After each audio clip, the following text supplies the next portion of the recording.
If something doesn't support life, it cannot survive.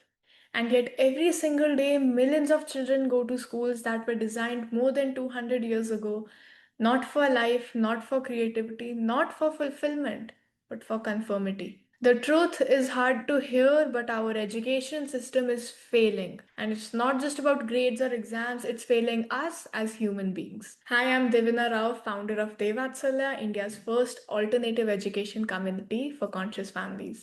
And today I want to talk about something that matters to all of us. Why our education system is failing and why this failure is bigger than just schools and exams. People assume that the current education system supports life as a whole. Because from the time we are young, we are told that life itself is just a cycle. School, college, university, job, do it for 20, 40, 50 years, retirement. We are told that this cycle is life, that if you simply follow this path step by step, you will be fine. But the truth is, this cycle isn't life. It is just a system. And even for those who rigidly follow this system, deep down, even they know it's incomplete. They were prepared to survive inside the system, but they were never prepared to truly live within it. Think about this. You might graduate knowing all sorts of math formulas, but did anyone ever teach you how to bounce back when life knocks you down? You might memorize every historical date, but were you ever taught how to handle emotions when you feel anxious or heartbroken? That's the gap. The system may help you pass exams or get a job, but it doesn't prepare you for what comes during and after this. And this is why so many people, even those who appear super successful on the outside, they admit that something feels missing. They're playing the game, they're following the system, they're doing everything that society wants them to do, but inside they feel unprepared and unfulfilled. Because real life is not just about survival, real life is about thriving.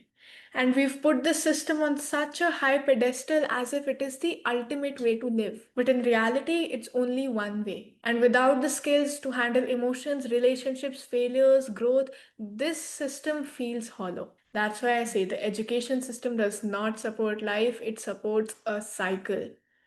And if we confuse that cycle with life itself, we end up preparing people to exist but not to live. Our education system wasn't created for today's world. It was built during the Industrial Revolution, a time when factories needed workers who were disciplined, punctual, and obedient. That's why schools were modeled like mini factories.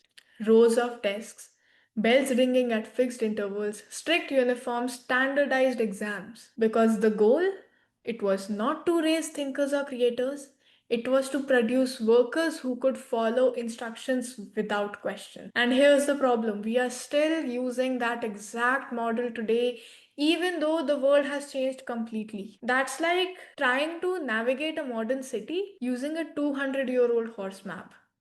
You'd be moving, yes, but you'd constantly be lost because the map was never made for highways and GPS, it was made for horse carts. That's what our education system feels like today.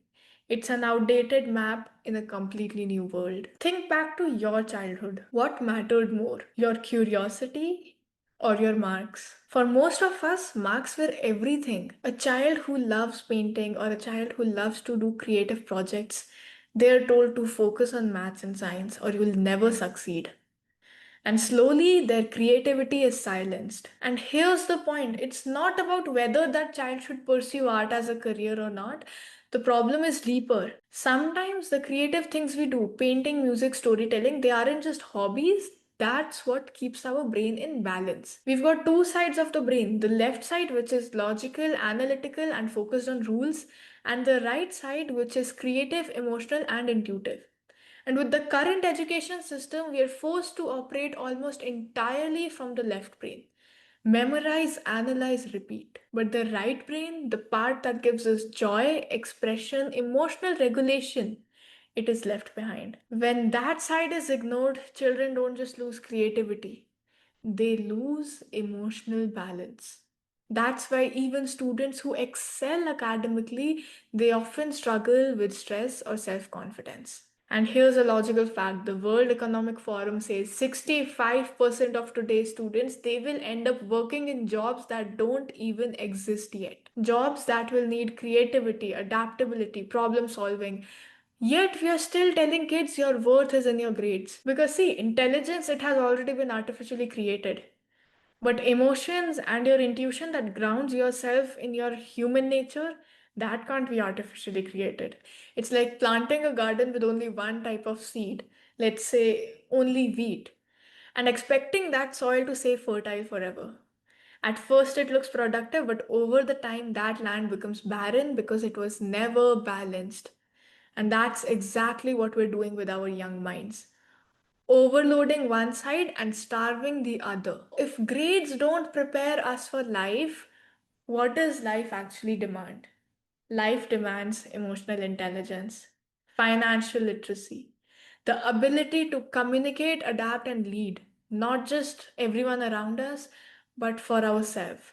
The ability to fail and bounce back, the ability to think critically and creatively. But do we teach these skills in school? Not really. 75% of employers worldwide they say that graduates lack essential soft skills. That means even after 15 years of formal education, most young adults enter the world underprepared. Think about this. A student can memorize every formula in physics, but they can panic in a job interview because no one taught them how to communicate confidently. Another student can ace calculus, but they can spiral into self doubt the first time they face rejection because no one taught them resilience. That's like giving someone a survival kit filled with fancy tools but leaving out food and water.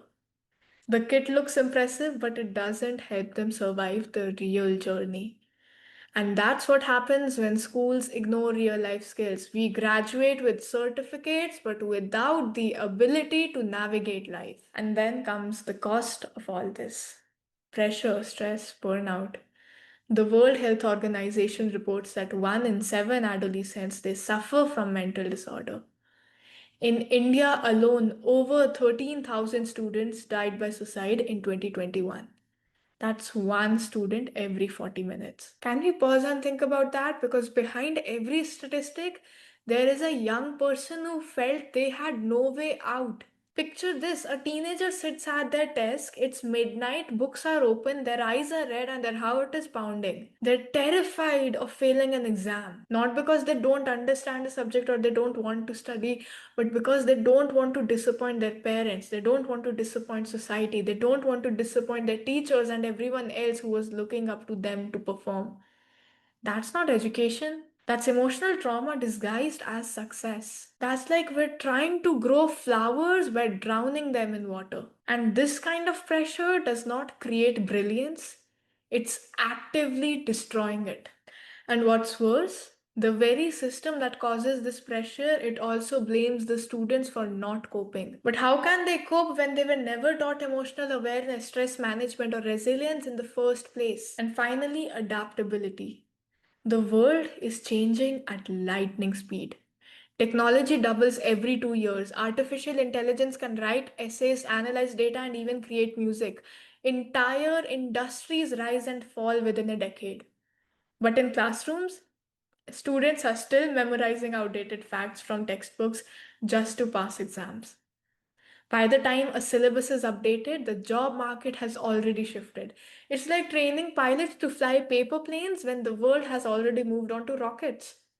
You can't expect them to be ready for the future when the training itself is stuck in the past. So, why is our education system failing? Because it was never designed for today's world. It was designed for survival in the past. And when something doesn't support life anymore, it eventually disappears. That's exactly where we are today. But here's the hopeful part: every failure in history has been the beginning of something better. Around the world, parents, students, and educators are realizing this, that education has to be about life. You're one of them because that's why you're here in this video till this point. This is about building humans who can think, feel, create, adapt, and thrive. And this shift, it's not just possible, it is inevitable. We need it more than ever. If you're a student watching this, please start educating yourself on these life skills. Yes, you may not be able to leave that system right now.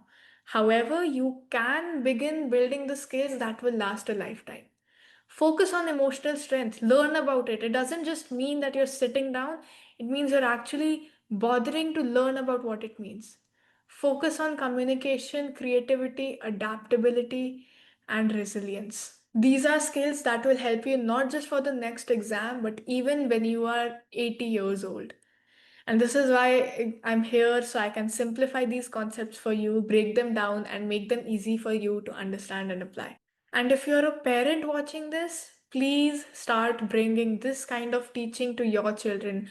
Do not wait for schools to do it. Do not wait for everything else to change to do this, because the truth is, the system is not giving it to them right now.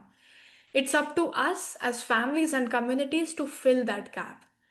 Because we don't just need children who can pass tests, we need children who can handle life. And if we start building that right now, step by step, the system will have no choice but to evolve. It's failing, but it's not the end. Maybe it's the beginning of something new. Because real education, it's not about stuffing information into children. Real education is about preparing us to live. Now, I want to hear from you. Did school truly prepare you for the life you're living today, or do you feel something was missing? Please comment below. I would love to hear your story. And if this video made you think, do subscribe, because together we can start writing what education really means.